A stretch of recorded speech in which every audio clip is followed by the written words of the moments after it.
Everyone knows that because of my participation in the 1989 June 4th movement and donation, I was arrested from home by the Chinese Communist Party.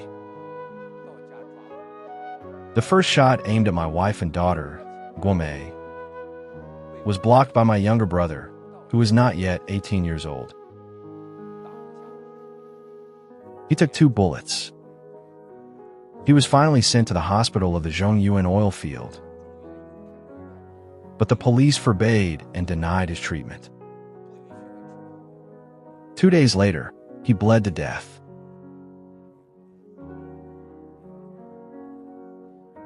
My father and mother, for the first time in their lives,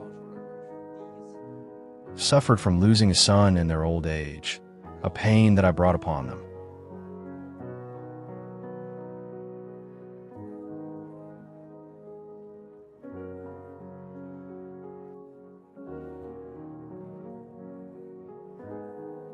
When I was in the Qingfeng detention center,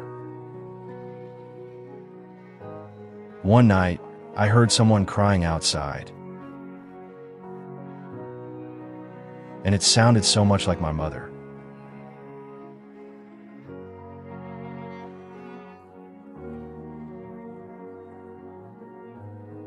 Later, I called out to the guard in the detention center. I said, "Is that my mother who came to see me?" The guard, a kind guard who treated me well, told me, "It's not your mother. She was the mother of someone from another cell. She committed suicide by slamming herself into a wall last night. He was also locked up because of the June 4th movement." I remember it very clearly.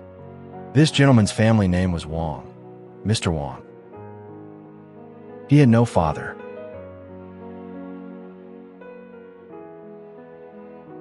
What kind of courage would drive a mother to cry outside a detention center and then kill herself by crashing into a wall?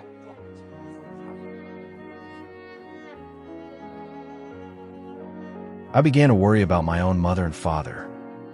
Would they also kill themselves by crashing into a wall because of me?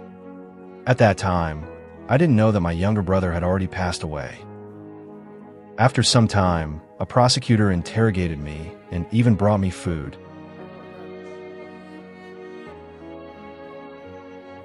I sensed something was wrong. This prosecutor was very young. He closed the door and quietly said to me, "Your 8th brother is gone."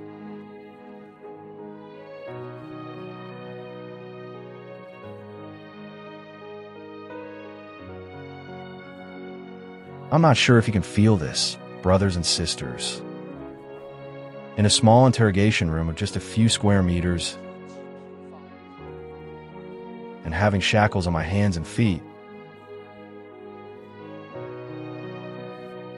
he told me that my 8th brother was gone and my father and mother already knew.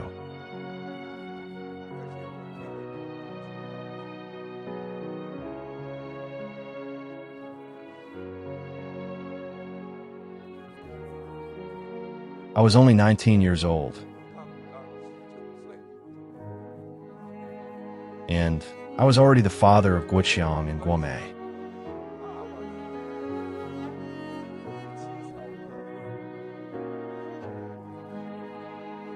My wife was very poor because our home in Puyang was completely confiscated by the police.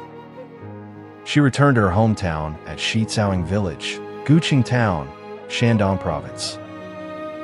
At that time, I wondered if my father and mother would take their own lives. Will my wife take her own life? I never imagined that I would make it out alive. I never thought it was possible.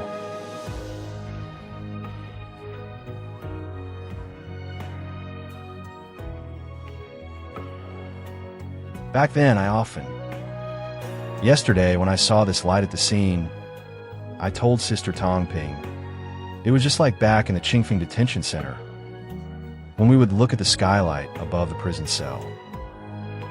Every morning, because I was the cell leader, I was always the first to watch the rising sun shine into the room.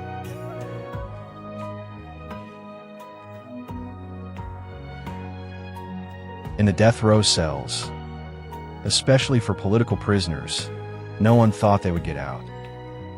I've never seen anyone who thought they could get out, even those who went in for minor crimes. Even those who wrote the propaganda manuscripts for the students in the June 4th movement or photocopied documents never imagined they could walk out alive.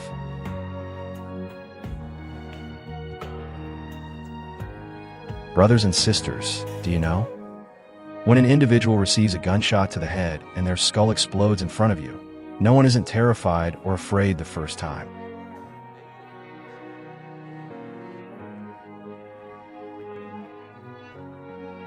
Can you imagine a living person, one shot, and their head explodes?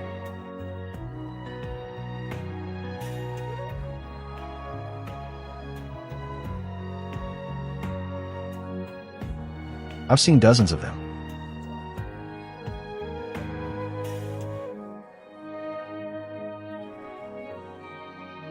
Do you understand what I have been through? The most painful thing for me, after getting out of Qingfeng Detention Center, was that I had no chance to tell anyone about my experiences inside the detention center.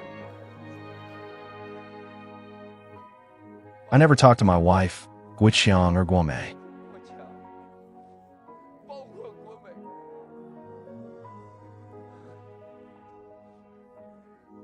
Since the start of the whistleblower movement, I've had you all, and bit by bit, I've begun to share it with you.